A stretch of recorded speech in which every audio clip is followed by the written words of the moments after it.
Straight Talk Wrestling fans? Your host, George McCann, in the building. I'm here with my cohort in crime, Steve the Animal Mitchell. What's going on, Straight Talk Wrestling fans? What's going on is this, man. Episode 76. Yeah. Locking in the can, and yet, again, because we're so hot this year, everybody wants to talk to us. We got another guest in the building. We've stepped up our game a little bit, that's true. Could not be more excited to get this guy in the studios to talk with him. This is Geoffrey, a.k.a. GG. He is the man behind the lens for shooting the Indies. Welcome to Straight Talk Wrestling. Thanks for having me, guys. Can't believe it only took 79 episodes to get me on here, but hey, man, I made top 100, right? You did make the top 100. It's a big deal. It's a big deal. No, honestly, we appreciate you taking the time coming to us. It's a struggle sometimes with schedules and the way they conflict, but you're coming to us, and we appreciate that. And you're moving up in the world, too. Yeah, man. You're like all over the place. I don't know if it's called moving up in the world, but it's definitely keeping me real busy, keeping me having a good time doing it, meeting some great people, meeting some heroes that I grew up watching, and just trying to make Ontario indie wrestling a better place. And that's what we're all about. We're all about educating, because a lot of our fan base, a lot of our listenership is very Canadian, but also very United States oriented. Yeah, totally. So we're trying to get them to open their eyes to see, you know what, there's a little bit of a broader picture out there than just what you're used to with the ROHs and the Impact Wrestlings and the WWEs. There's actually this great scene that a lot of people still aren't aware of, and that's why Ontario's the best kept secret. I kind of want to keep it a secret, but we also want to broaden it to the world. Totally. So the first question that we always ask everybody, standard Wrestling 101 question, is everyone has that defining moment. That moment where they're in some form or capacity, wrestling became a part of their lives, whether it became a fan, something they wanted to do as in actually training, or something they wanted to do in the other business aspects of it, much like yourself, in taking photos and stuff. Not saying your defining moment has to do with photography right away, but do you remember your defining wrestling moment when you became a fan of this business? I remember my dad always watched wrestling when we were kids. I remember, like, growing up and, like, him always playing, like, that, what was it called, like Pro Wrestling for NES or whatever, with King Kong or whatever that guy's name was. Yeah, and I just always remember it being around. It's funny you asked this question because I was talking to my mom this morning about this. I watched Bash at the Beach 1992 last night. There was a specific match, Sting versus Cactus Jack. Pinfalls count anywhere, and it was the venue where they had the ring attached to the ramp. I always thought that was awesome. But I always thought that was awesome too. Yeah, I remember, like, my dad used to, like, you know, order the pay-per-views and he would tape them on VHS, and that was a specific one that we always had, and that match always stood out to me. And that's kind of like the moment where I can always look back on where I like really fell in love with wrestling. Like, I knew it was always around me from the moment I was born, but, you know, 7-year-old little baby Gigi watching Cactus Jack and Sting and Pinfalls Count Anywhere is like that one moment where I was like, man, this shit's awesome. Well, that's one of my original bromances right there. I'm a hardcore Stinger. I've been a Stinger since knee high to his spit, much like yourself. So. I'm a big Cactus Jack fan. That's what this is. I got the cactus, leopard print boots, bang bang, a little blood, and then he's got the plaid shirt on. So. I love it. Have you shown that to him?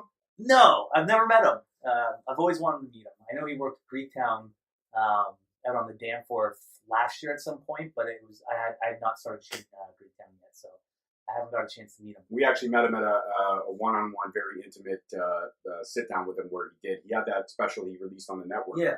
But he did it actually in-house. He had a tour, and we actually got a chance to go up to, where was it, Fergus? Yes, that was Fergus, Ontario. Fergus, Ontario. We actually had to go sit down with him at the Goofy Newfie.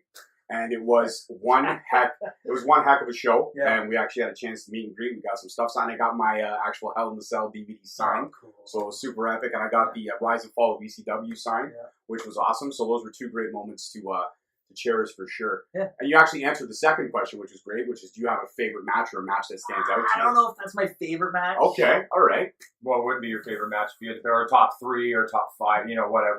That was not on the list of questions you gave me. I'm not prepared for this. 1992 Royal Rumble, if that counts as a match, I guess. It does, absolutely. It does. Ric Flair winning the title. Absolutely. The promo at the end. Happy belated birthday, by the way, Ric Flair, right? 70. Yeah, that was yesterday. That promo he delivers at the end. With a tear in my eye. I was a best man 2 years ago, and he wasn't even a wrestling fan, but that was my best man speech. Nobody got it. My brother was also in the wedding party, and one of my best friends who also is a huge wrestling mark or fan, whatever you want to call him, and they were losing their minds the whole time. Dude, I would have been right there Yeah. with him. I would have been the I guy was standing up being yes. like, I'm saying the speech with him. Yeah. Like, that's Nobody got it. I think my mom was definitely there, and she's like laughing her ass off. And like, my buddy's Russian, and he like his whole like Russian family that flew in are just like staring at me, like elbow dropping my coat. They're just like, what the fuck is going on? Did you have the Yeah. world title? I did not. No, I on did. your- I did. Did you put a little blood in your hair like he No, had? I didn't go over the top. It's actually funny when I got married. This is completely off course, but when I got married, the year after that, I think we're coming up on our 3rd anniversary in August. My wife, as a joke, came up with this idea. Instead of people dinging their stupid glasses to make us kiss, they had to come up to the middle of the dance floor and do their best wrestling promo Oh, I would on, have killed it that way. on the microphone. But like, so she was trying to do it as a joke, but like the joke was on her because I had a lot of wrestling fans there, a lot of family that's big wrestling fans. I had wrestlers that were there, and it just got completely taken advantage of, and almost every single person there did some type of promo, and it took over the whole night. Like, it was phenomenal. My one friend that did that said grace, literally like did grace. Everyone did a little prayer and everything, and then he went out there and did full Enzo. In the middle, literally like just segued into it. It was awesome. Oh, that sounds incredible. Everything, yeah. That sounds everything. incredible. But yeah, so I That's guess 92 Rumble would probably be my favorite match if I had to pick one. That's awesome. When did your, because shooting the Indies, obviously it's photography. Yeah. When did your passion for, I guess, photography start? Because you don't just decide one day I'm going to pick up a camera and start shooting. Yeah. It had to start somewhere. No, that's what happened. Is that really what happened? Yeah, so a lot of people, when they find this out, their jaws hit the floor. I remember I was riding out to, where were we going? We were going to Ottawa for C4 Wrestling a couple weeks ago, and I was riding with Josh Alexander and Ethan Page as well. And Page was just kind of like asking me. I went out and shot off a one for Page once, and he knew of me from being around the indie scene, but he was kind of being like you literally came out of nowhere shooting, like where did I miss this kind of thing? Like, where did you come from? And I was just like, I've been shooting wrestling since May of 2018. So I'm not even a year into shooting wrestling. And he's like, okay, well, like, you've been shooting for a long time. Like, how come you didn't start this earlier? And I said, no, I've been shooting photography since January 2018. I picked up my first lens a year ago. That's incredible. Yeah, my jaw's not hitting really the floor, but that's incredible. That's just hustle and grind to the stone, right? Yeah, like I'm a pretty creative guy, I like to think. So I used to play music, and I was the lead singer of the band. I played guitar, and we were 5-piece, loved it.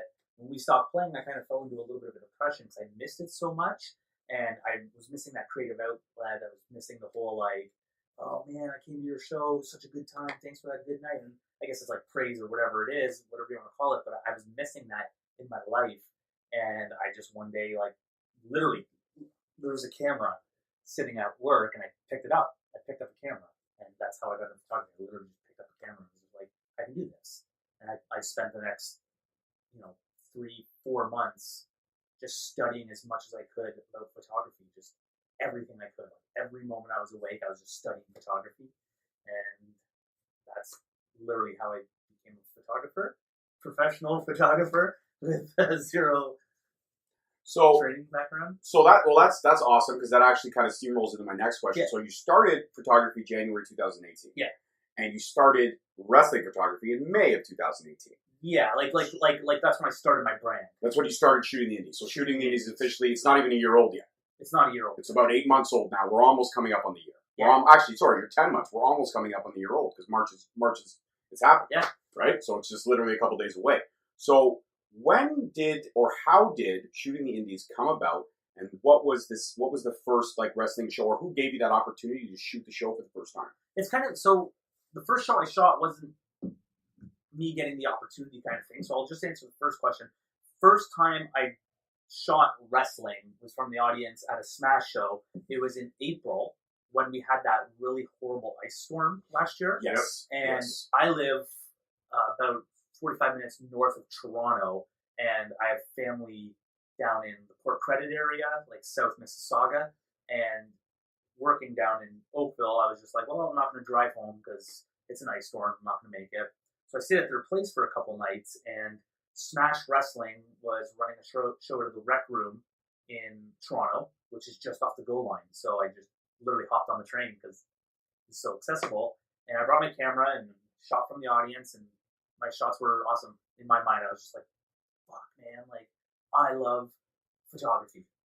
I love pro wrestling. I've always loved pro wrestling. I've always been around the Ontario indie scenes. I used to manage Lionel Knight and Christopher Bishop. I did some with like Matt Cross as well and Josh Prohibition. I kind of helped promote. I've helped book a little bit here and there. But then I kind of got away from it, and I wanted to see what I could do to get back into it. And photography was just that kind of natural, guide in there. Went down, shot it, loved it, thought my photos were pretty awesome for being in the audience. I'm thinking, what can I do if I'm ringside? So I called up my good buddy Lionel Knight, Ontario indie wrestler. He's been doing it for, probably 15 plus years. I asked him, I was like, this is what I took. Is there value in this? Not so much dollar amount value. Is there a value to the wrestlers? Is this how I can give back to Ontario indie wrestling? Will guys like these kind of shots? It's different. It's more artsy. It's more dramatic. It's not your typical sports photography. It's not your action photography. It's, that kind of thinking outside the box. And he thought it was pretty cool. He was pretty blown away by it. So leading into the next question, who gave me that first opportunity? I said to Lionel, can you get me booked on any shows? He said, let me look at it. So he reached out to Rock Solid Wrestling. They were running out of Collingwood. Yes. And they had the Axe and Smash Demolition on it, which was really, really cool. And so he reached out to Jake O'Reilly, another vet in the Ontario indie scene, and asked him, just basically like threw his name out there for me. Like he was like, my buddy's a phenomenal photographer, barely seeing any of my shots. Can you work ringside? And Jake's like, yeah. Like it was kind of that whole like, if Lionel's vouching for me, then you got an in. Yeah. So Lionel was a lot of help in the beginning, and even to today, getting me in. So that weekend, I literally shot Collingwood, Rock Solid, and then out in upstate New York, and I did 2 shows without having any catalog, no portfolio, anything, and it was cool. Like one of my first shows ever was like hanging out with Axe and Smash as they were putting their face paint on backstage. I was like, oh, this is weird, but if this is the road it's going down, that's amazing. This is gonna be a cool ride. Yeah, absolutely. Yeah. You really seem like you're more about creating the moment of when you're shooting. Like it really is just trying to capture that moment. That you don't have to put a caption to it. Yeah. You really get it. Like when they're posting whatever picture that you're sending them, it's almost a thing of you don't have to really caption anything on it. Like you can, but to the point of you really get the moment that you really shot. When I first started, like it's my style's changed a little bit already, and I assume it will change a little bit more, but I wanted to create the emotion of wrestling. Well, I was just going to say, a lot of your photos, like the one is my absolute favorite, is the one with Josh when he's holding that title. Yeah. That shot you get the wide shot of him in the middle of the ring. Did you buy the 8x10? I didn't buy the 8x10, I'm sorry. Limited edition. I didn't buy only the 25 of them made. I didn't buy it was a collaboration. We was. sold them out almost in the first night. Of course you did, because that was a real, genuine moment. Yeah, Every time I look at that photo, like when I see it, when I see it on Josh's Facebook page, I'll scroll down a little further and it's there. I look at that, I could still feel the emotion I felt that night being in the building. It was real. It was so raw. And that's what I try to do is get that emotion, because like, anybody with an iPhone or, a DSLR can take a photo of a guy giving another person a power bomb, and at the end of the day, if your cousin or uncle who isn't a wrestling fan looks at that, they're gonna go, I don't know what that is. That looks like a guy with the other guy's crotch in his face. Ooh, that's lame. Wrestling's gay or whatever. Right, as opposed to watching something like Big Mike hugging his opponent, because it's just like that moment of like you caught that moment and you can totally capture the emotion of like those two dudes are embracing at the end of